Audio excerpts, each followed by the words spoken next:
Comment la Fédération Galactique voit ce qui se passe sur Terre. Première partie.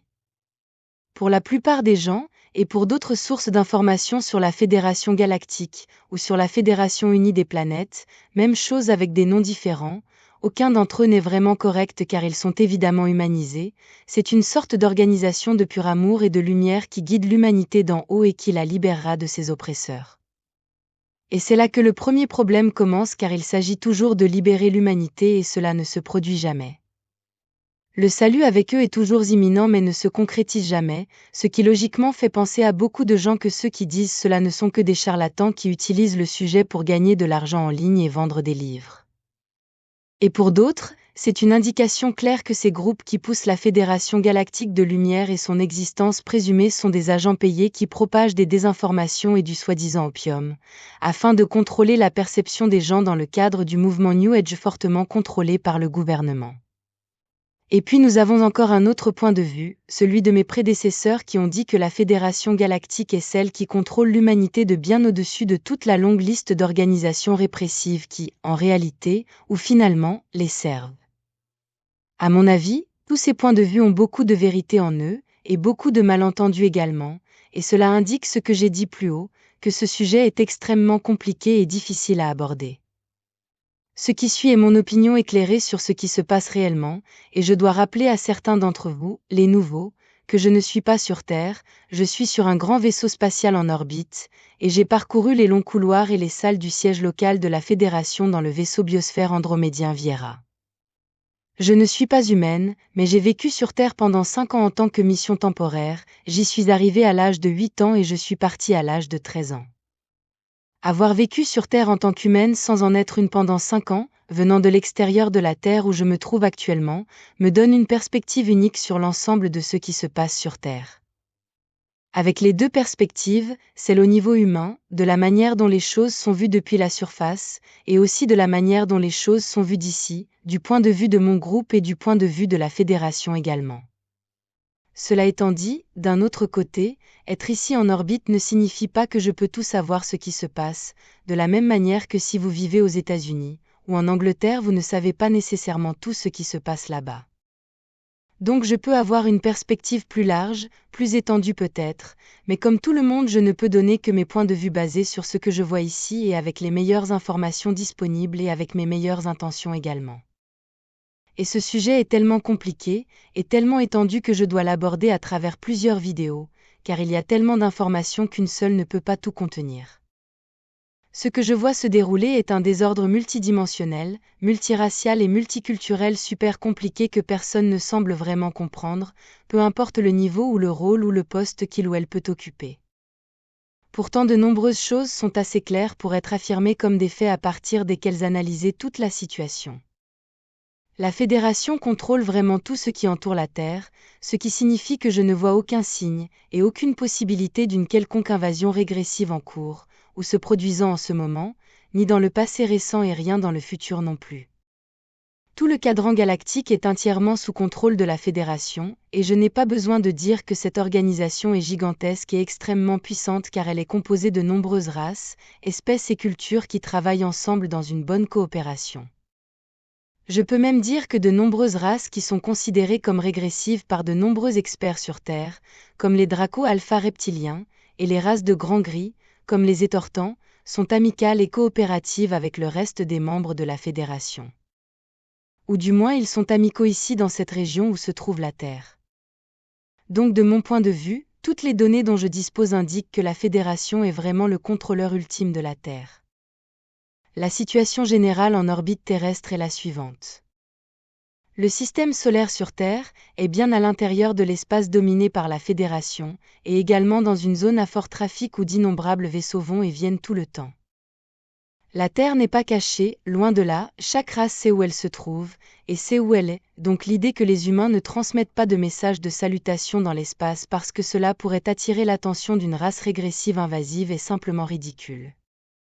Depuis le pont de ce vaisseau spatial, le Toleka, je peux voir d'innombrables cartes stellaires utilisées pour la navigation, et je peux voir celles d'autres races car elles sont incluses dans les banques de données des ordinateurs de navigation des vaisseaux, et la Terre est clairement incluse dans toutes ces cartes sous la description claire d'être bien dans l'espace dominé par la Fédération.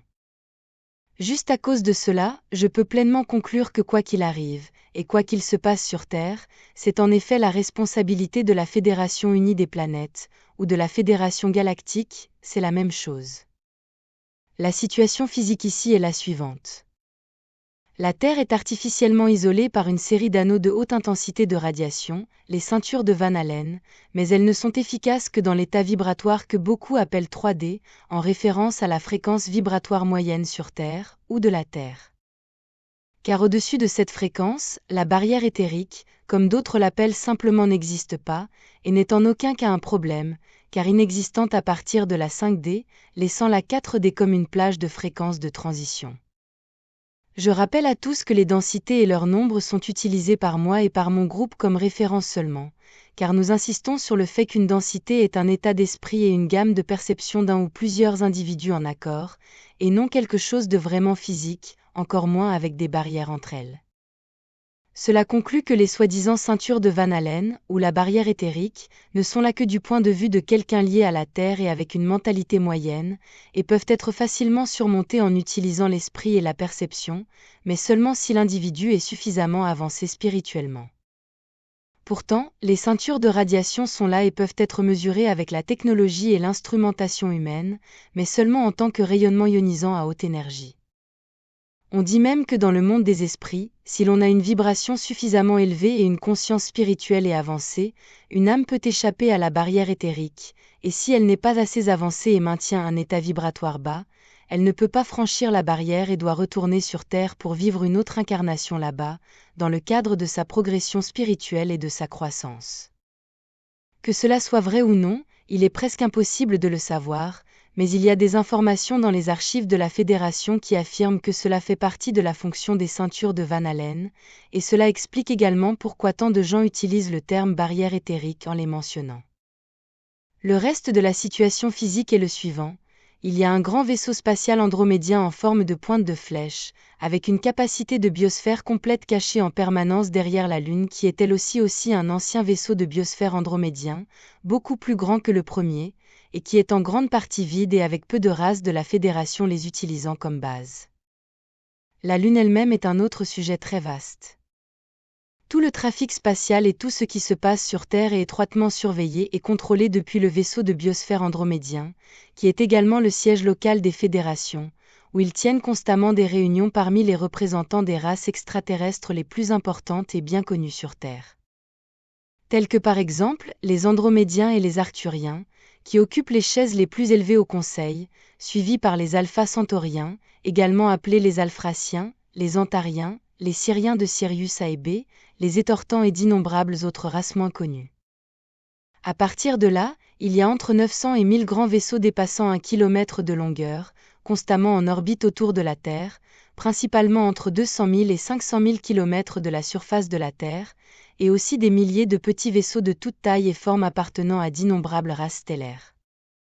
Tous ces grands vaisseaux et les plus petits vont à leurs affaires tous les jours en se déplaçant d'un vaisseau à l'autre, avec le vaisseau de biosphère andromédien Viera qui est leur principal centre d'activité. De même, tous ces vaisseaux viennent et vont de l'orbite terrestre tout le temps, et comme je l'ai dit ci-dessus, il y en a tellement que comme mes prédécesseurs l'ont déjà dit, cela ressemble à un parking bondé humain de n'importe quel samedi après-midi. Ce vaisseau, le Toleka, est en orbite basse autour de la Terre où il y a peu de grands vaisseaux de plusieurs kilomètres de long, mais depuis son côté tribord, nous pouvons voir les lumières de nombreux autres au loin, parfois même se mélangeant et se confondant avec les étoiles derrière. Bien que la plupart du temps il soit facile de distinguer les vaisseaux individuels car la plupart d'entre eux portent des feux stroboscopiques de différentes couleurs pour les distinguer clairement du champ d'étoiles. La raison pour laquelle il y a autant de vaisseaux en orbite autour de la Terre est également assez claire, et de mon point de vue, c'est assez logique et ne nécessite pas beaucoup de spéculation. La raison est que chaque race surveille ses graines d'étoiles, leur famille sur Terre, qu'il s'agisse de leurs graines d'étoiles ou de leur step-down, car comme je l'ai déjà dit dans des vidéos précédentes, il y a d'innombrables extraterrestres vivant parmi les humains et se faisant passer pour des humains. Beaucoup avec des identités humaines officielles qui les aident à se fondre efficacement dans la société afin d'avoir une expérience humaine, et je le sais aussi parce que j'en faisais partie. Toutes ces races stellaires en orbite autour de la Terre ne s'intéressent pas aux ressources de la planète, et il n'y a pas non plus de guerre galactique en cours. Ils sont tous ici autour de la Terre à cause des gens en général, et à cause de leur peuple. Ils sont une famille, c'est aussi simple que cela.